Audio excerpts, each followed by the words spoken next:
Yo, YouTube, what's going on? It's your boy Kari, 𝐥𝐤𝐤 here. Checking in with y'all. It's been a little minute. A lot of y'all are probably wondering, where have I been? Why have I've been dropping content as much on YouTube? And today I'm gonna talk about a little bit of that and some of the struggles, to be quite honest, that I've been having here in Medellin, and just in life in general. So, you know, I'm not sure what I'm gonna call this video, but I'm gonna just come out straight away and say it.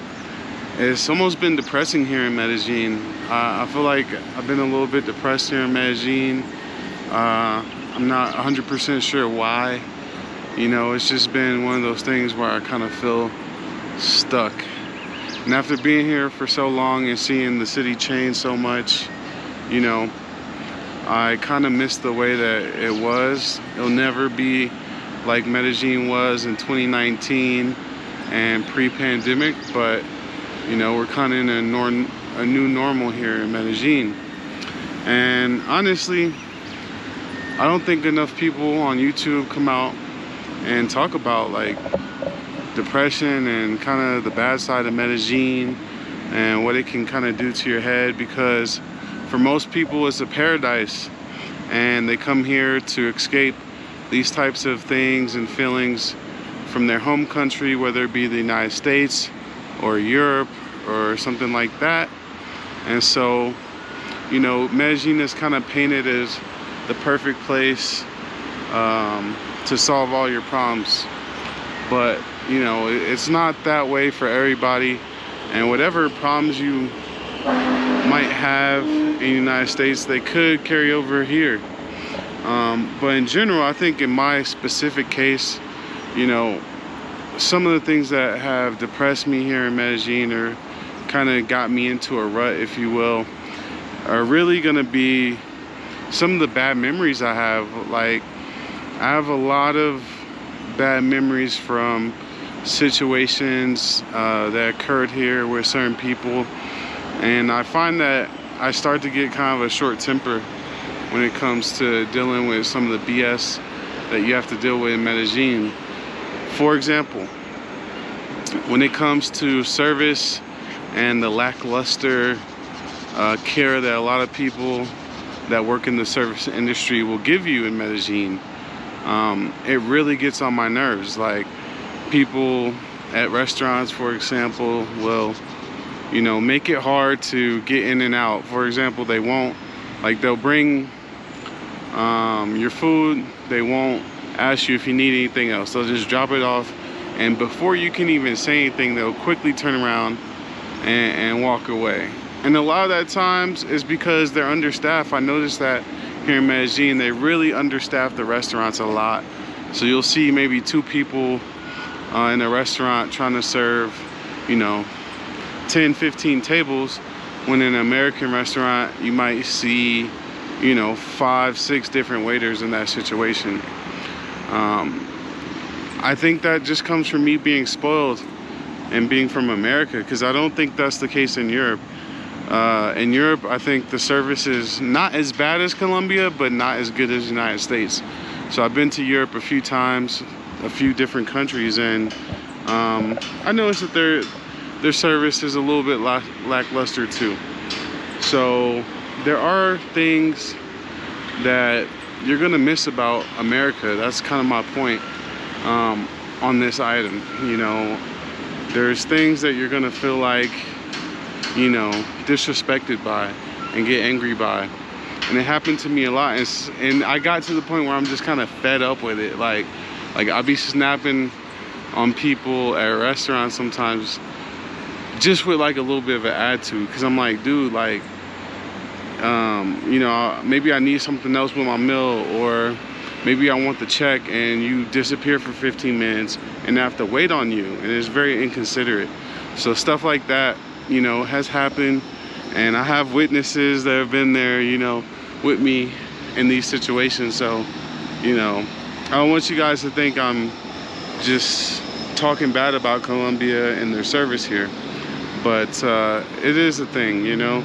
And it's not just in restaurants, it's with any time someone has to serve you, man. Whether you're buying something, people, they just don't honor their word very much.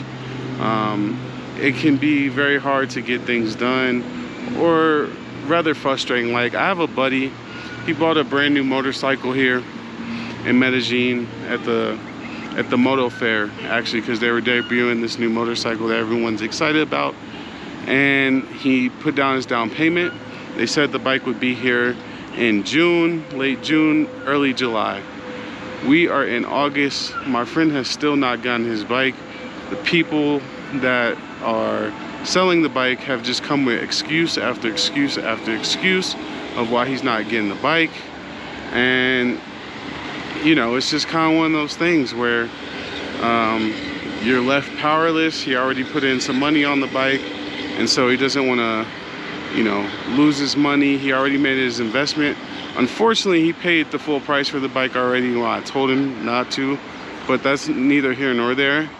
One thing you should know about Colombia is never pay in full if you can avoid it. You know, if someone has to deliver something, a service or a product to you, always pay the least you can to incentivize them to finish the job and provide whatever it is they're supposed to provide.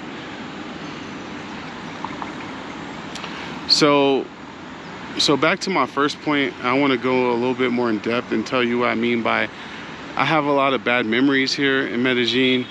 I've been in, let's see, 4 fairly serious relationships with different women in Medellin over almost a 5-year period.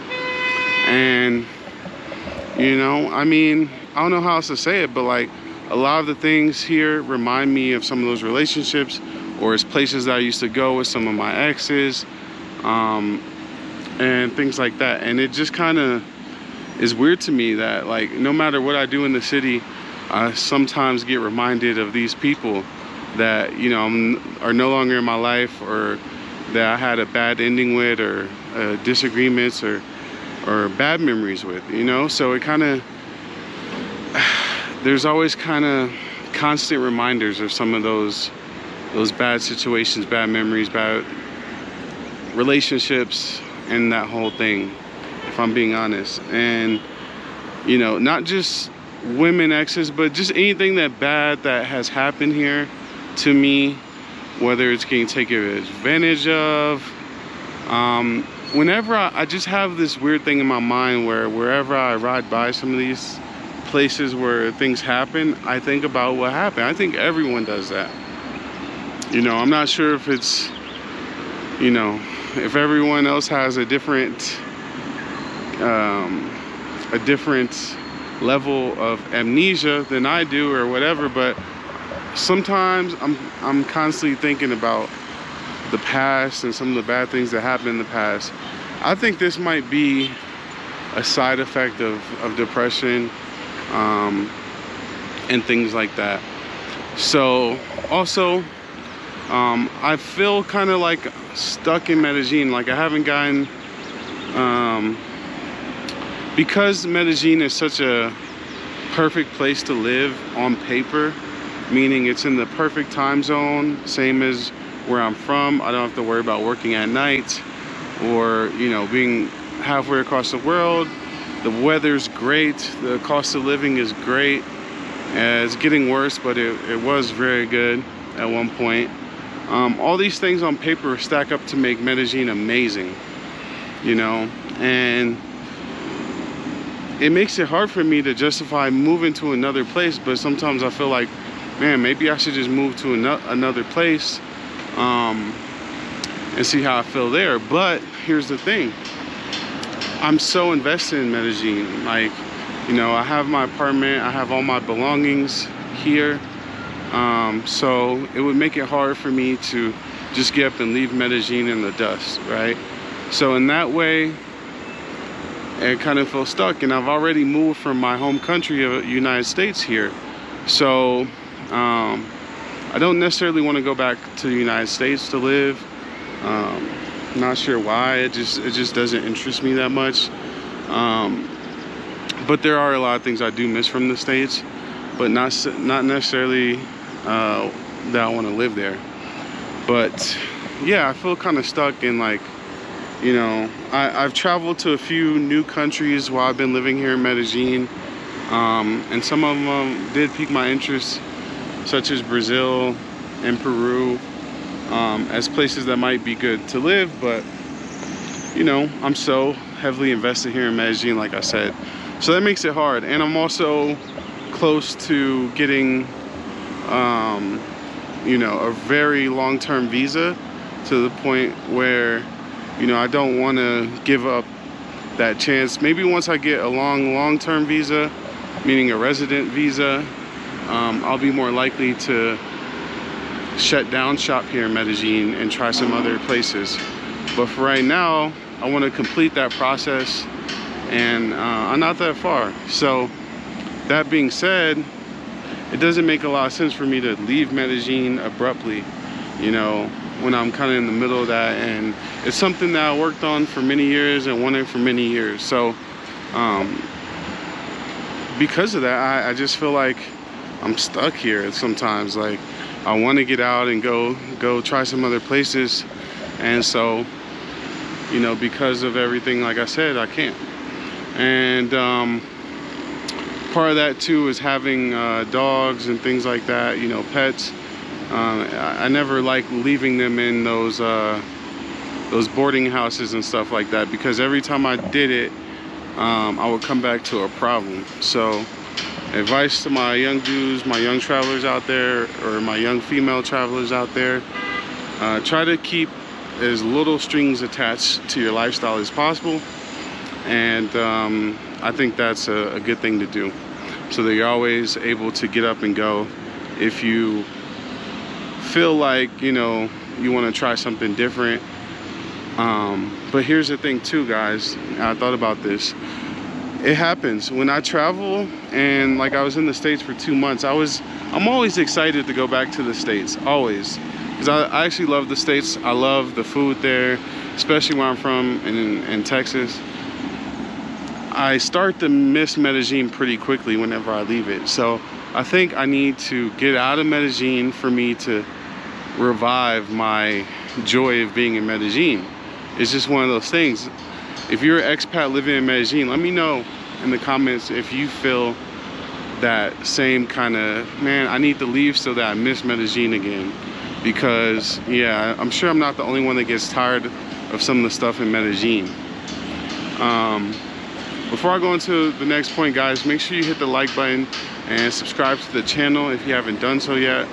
You know, I have close to 300 videos on my channel currently, covering a broad, you know, a broad amount of topics, right? From Moto, as you can see there, Moto adventures here in Colombia, traveling to other countries, talking about corporate America, talking about dating in Medellin. You know, there's a lot to offer on my channel, so make sure you hit the subscribe button and give this video a like.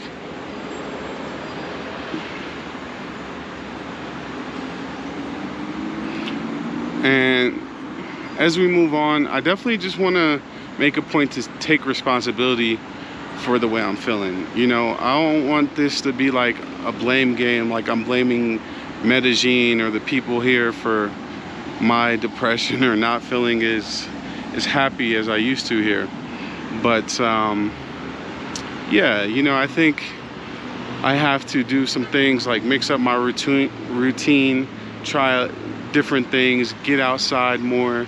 One thing about me and my situation is I work remotely, so I'm at home most days and most of the day. I'm locked in my house working on the computer, so I don't always get the chance to go out and see new faces and have a lot of human contact. And that lifestyle in itself can be a little bit challenging, because I'm a person that just likes to see new faces. Like, I'm envious of the people, even though they make $4 an hour or less, $2 an hour, I don't know. The guys that work in the mall at like any store or any kiosk in the mall, Like, you just always get to see people passing, new faces, and that type of thing. And that's one aspect of remote work that I don't think a lot of people talk about as being a downside to it. Now, yeah, I could go work in a cafe or something like that, but here in Colombia, people in public really do not respect sound. So even you might be working in a cafe, you're gonna have people speaking in Spanish around you. You're gonna have motos zooming by, cars zooming by, honking the horn. And for someone that has a lot of calls, that is not really a good look. All right, so that's kind of why I stay at home a lot, you know.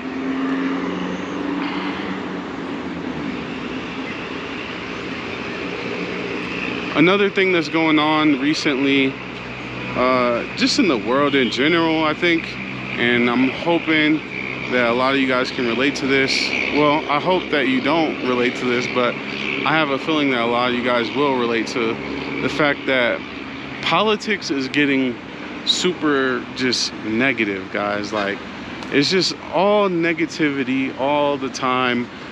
You know, right now we're gearing up for a new presidential race between Kamala Harris and Donald Trump. And while my channel is not meant to be political, you know, you won't see me get into political opinions. I just want to say that, like, politics is just all negative nowadays. And you got two people who I don't think either are super well, you know, like the perfect candidate, just fighting over these issues and everything. And you got people that get super emotional on both sides. And so, you know, there's just not a lot of hope when it comes to, like, the world, you know, improving a lot of these issues, right? So improving the life for the average person or someone in the middle class. And you kind of realize, I had this realization a long time ago, that, like, nobody's gonna save you in this life. You know, no matter who the president is not gonna really make your life that much different. But, you know, I just feel, and I'm a guy that loves politics. So ever since high school, I was in AP Gov. I love politics, and I almost was a poli-sci major in college, but I decided to do marketing. And yeah, I'm just kind of disappointed in where the world leaders are going with the world. Like, it's all across the globe, you know. Everything you see on social media about politics nowadays is almost always negative. Almost always negative. And it's crazy that these people that go to school to become career politicians, and they're supposed to be the most respected people on this earth, you know, that are running the world for everybody, that they for one can't get along. They can't improve simple things a lot of the times. And it's so clearly corrupted in a lot of ways. You know, even the president here in Colombia, a lot of people don't like him. And it just makes you wonder, like, how do these people get into power? And why can't we have a political system that works for the betterment of everybody, you know? And so I just think, like, in order for you to have influence and for you to kind of be away from a lot of these issues, you just have to have a lot of money, you know? And so, you know, a lot of people in my generation, we kind of just occupy ourselves with trying to make more money, as much money as possible, so that we can solve the problems that we have in our life. And to me, being a slave to money in that way is kind of just a depressing thought, you know, like, and that's why, you know, I kind of came to Colombia, so I could not have as many money problems, right? Like, live for cheap and enjoy the natural beauty around me, like. And so I still get to do that. And to be quite honest with you guys, this thing right here, this Moto that you see, is what brings me the most joy today.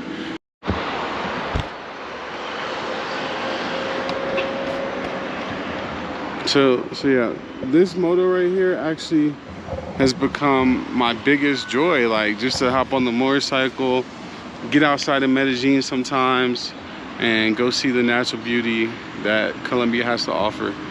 that has become my pastime. It brings me a lot of joy, because at heart I'm definitely an explorer. I'm someone that loves to travel, and like I said, I just haven't been able to travel for a few of the reasons I mentioned in this video. Although that's changing, I'm already taking steps to change my situation to allow myself to travel more. So you'll definitely be seeing all that on the channel. You want to stay tuned for that. But yeah, the thing is, the world is sometimes can be a dark place, and we're going in some dark directions in a lot of ways. Not that I'm on one side of the political spectrum or the other. I just feel like altogether I'm disappointed in, you know, where politics has come to and all that. But that is what it is. That's a part of life that you have no control over. And that's the unfortunate part, but you have no control over that. You know, you get one vote and you might be in a state where your vote doesn't even matter. So, you know, you just kind of have to let that go and live the best life you can. Although I know that this world could be a lot better than it is.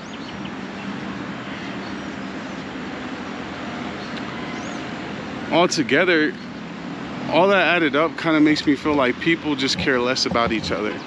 You know, I see more people, especially in my generation, that don't care about the next person, and they only focus on themselves and getting whatever it is they want out of whatever situation by any means possible or necessary.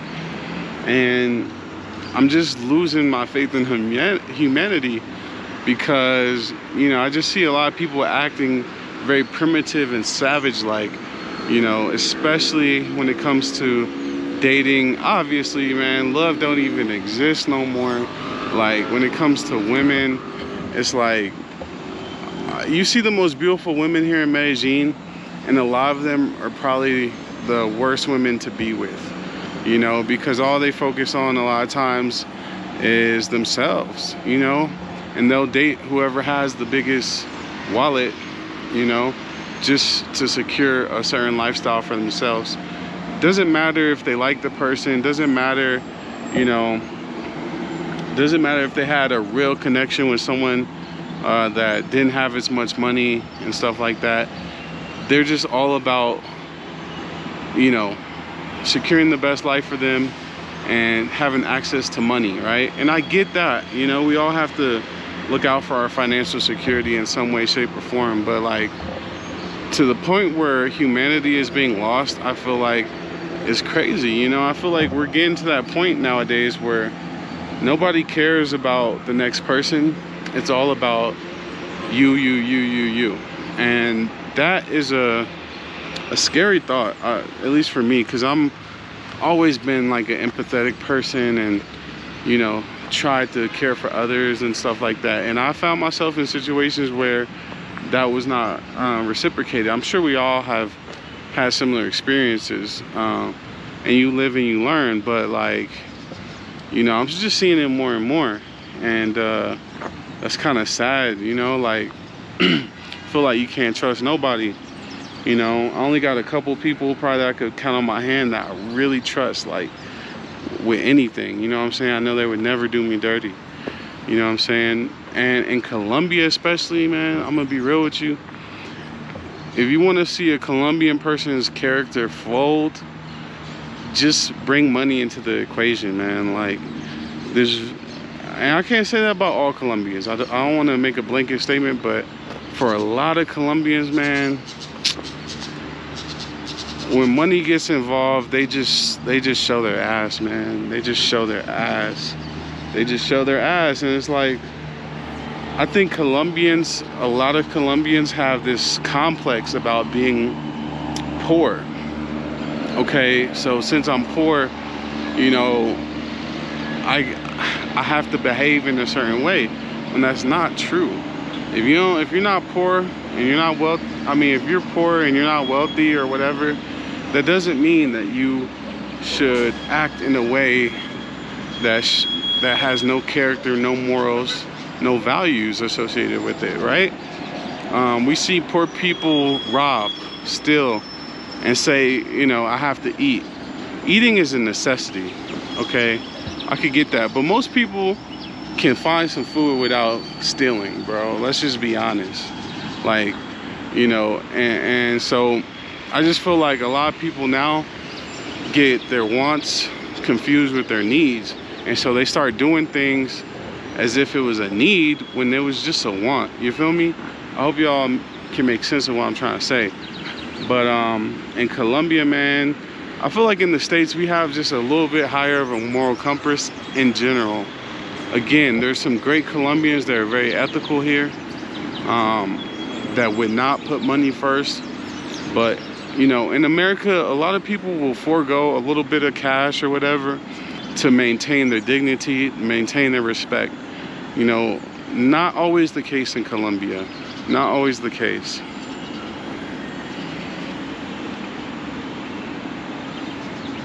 And so I just want to leave y'all with that.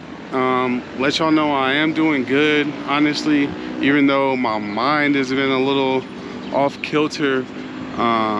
I noticed it, and I'm trying to do a lot of things to get my mind back on track and get back focused. I'm bringing you guys some really good content, and enjoying my life, because it has been a rough couple months, just going through a lot that I'm not even mentioning on this video, because I do have to maintain my own privacy in my life or whatever.